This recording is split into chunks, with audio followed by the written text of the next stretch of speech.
Hello guys and welcome to what is now my predictions and breakdowns for Sean Strickland vs Kelvin Gastelum. Now some of the video might look a bit different because I sat down, recorded this earlier, I jumped into bed, had a quick look on Instagram, and what do I see? Kelvin Gastelum out due to injury, Sean Strickland stepping in. So thanks for that, Gastelum. But yeah, I could have re-recorded the whole video, but I'm too lazy to do that, so I'm just re-recording this intro and obviously my main event prediction.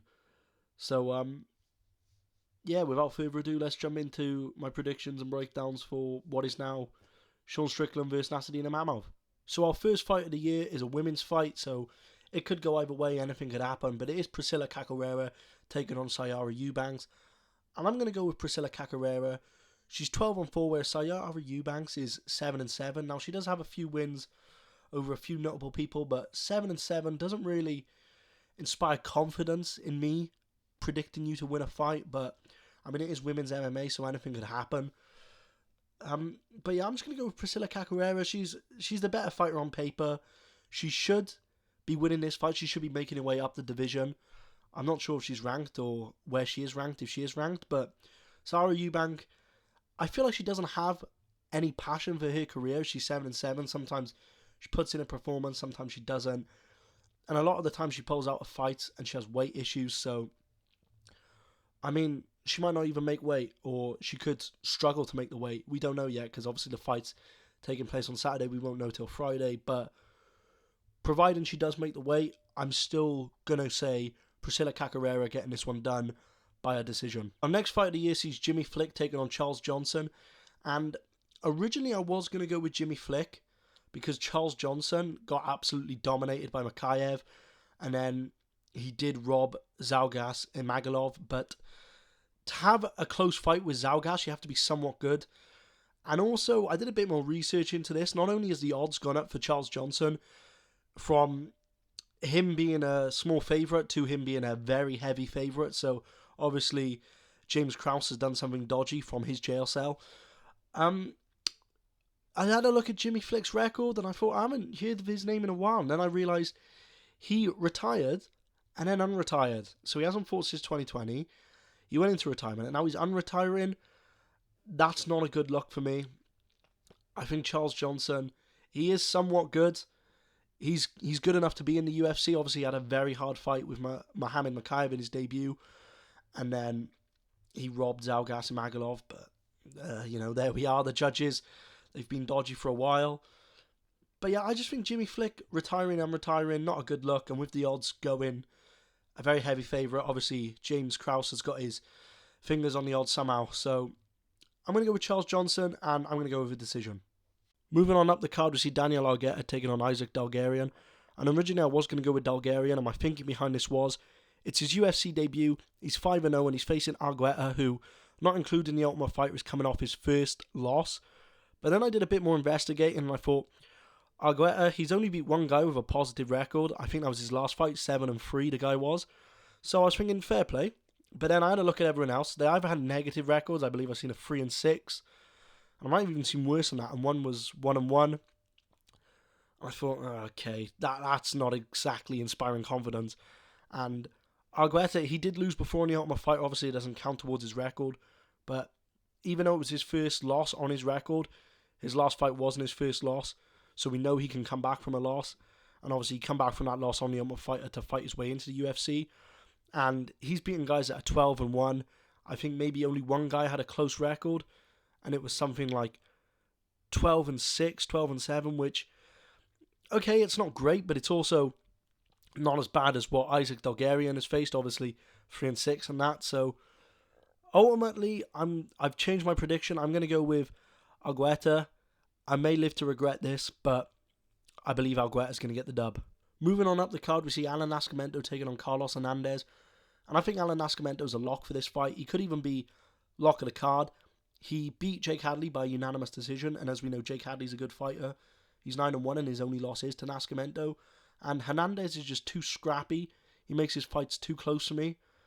And even though that could cause some problems for Nascimento, I just think Nascimento is going to be able to deal with those. And also, he's a big bantamweight, so how he manages to cut the flyweight, I don't know. But he's obviously going to have the power and the size advantage. So I think with that advantage and the fact that Hernandez makes his fights close, makes his fights scrappy. He might just get caught, and I could see him getting TKO'd second round, third round. But ultimately, I will say it's a decision. But I think Alan Nascimento is the lock of the card, and I'm going to go with him on this one. Next up is Mateus Mendonça taking on Javid Basharat. And I always love these fights because somebody's has got to go. And I think the oldest going to be going is Mendonça's. Now, Javid Basharat, Mendonça's no bum. He's 10-0 and he's beat some formidable opponents. But I think Javid Basharat, he's trained at Extreme Couture. He has the more experience being 13-0 and he hasn't beat bums himself. He's beat Tony Gravely. Who else did he beat? He beat one other guy and I can't think of the name. But they were two dangerous opponents. He beat a 16-0 guy who was mainly a can crusher. But if you're 16-0 in MMA, you're obviously doing something right, even if you are a can crusher. And with him training at Extreme Couture, I think that's a good move for him. He's got a very good gym behind him. And I just think ultimately he's going to have that edge and that experience. It's going to be a close fight. I think it'll be a split decision. But I ultimately think Mendoza's going to get the L here, which we shouldn't take anything away from his career. He still could be a top prospect, but I think Basharat is just going to be that higher prospect. He's probably going to get to the top of the division. I'm not saying he'll be champ one day, but he'll definitely be in that top 10 area of the division in the future. And I just think ultimately he's the better fighter. It's going to be a close one, but I'm going to go with Basharat by a split decision. Next up is Manchush Rezabeke taking on Nick Fiore, and he's also lock of the card. Very hyped up prospect after his win on Contender Series, and he's no joke. He's 16-1, and he's beat people like Magomedov on his way to the UFC. He's beat people who are like 14-3, 12-2, 12-1, 13-2.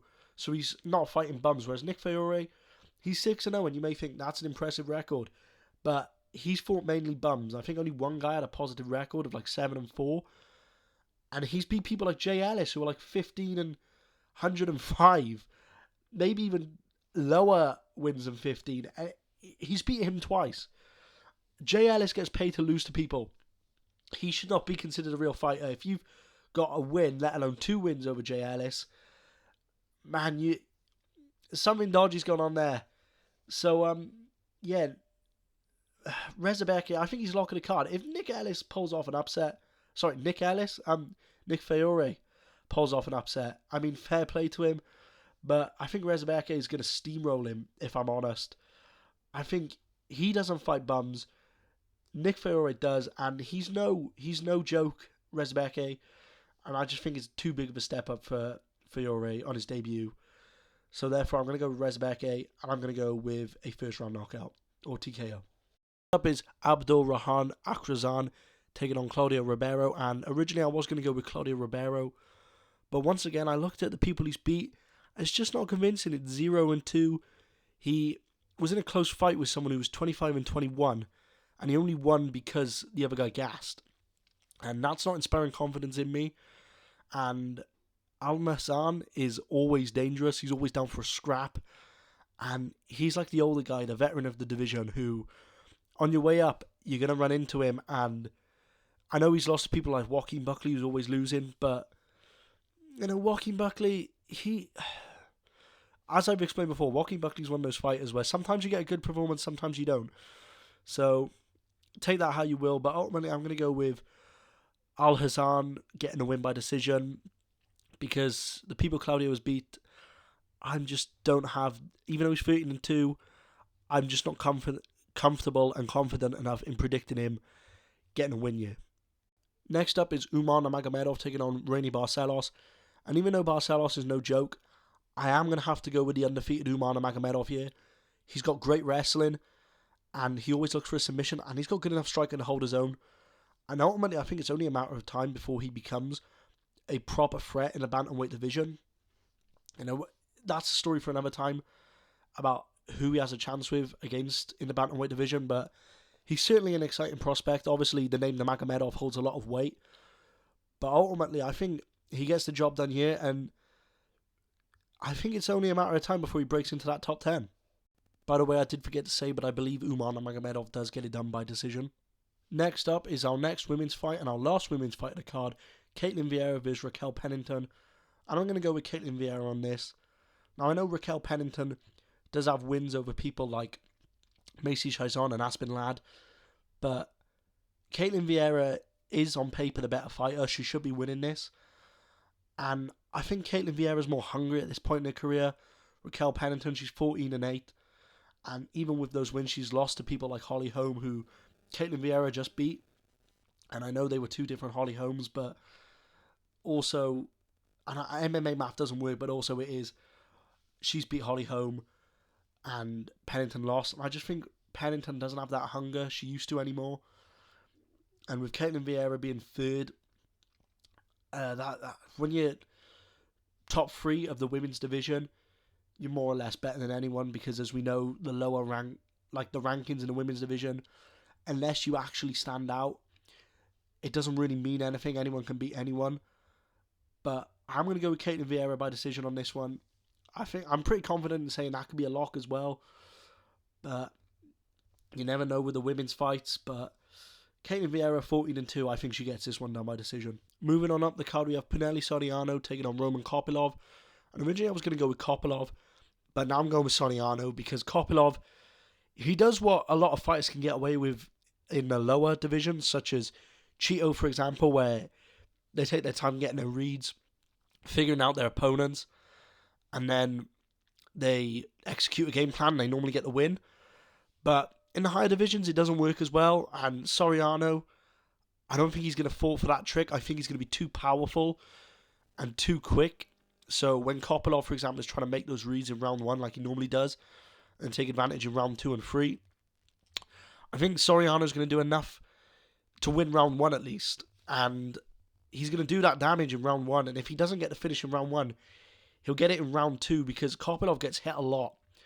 And when you're getting hit a lot in a higher division, obviously, it's heavier guys. And if you haven't got that chin to handle it, you're going to get hit a lot. Now, I'm not saying Kopylov hasn't got a chin, but Soriano's got that knockout power. And ultimately, I think with the amount Kopylov gets hit, and it's going to be probably taking his time getting those reads in round 1, I'm going to have to leave with Soriano. And I'm going to say knockout round 2. Next up is our co-main event of Dan Ige taking on Damon Jackson. And it's risky, but I'm going to go for Dan Ige. Now, I know he's been on a losing streak, but he's only lost to people who are on the come-up. And I think Dan Ige is really the big test of the division. And I think Damon Jackson's jumping in a bit too deep here. I think maybe Dan Ige's too big of a step up in competition.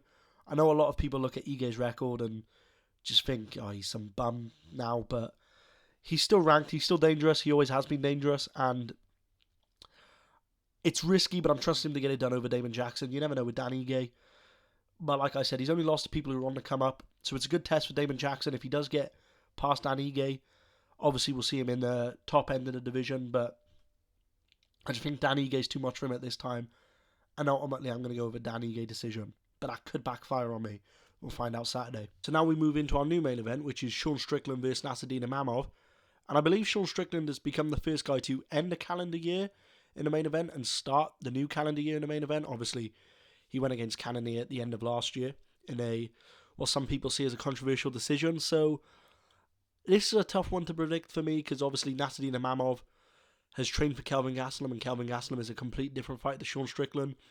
Sean Strickland has just been in a 5-rounder, so he's prepared for it.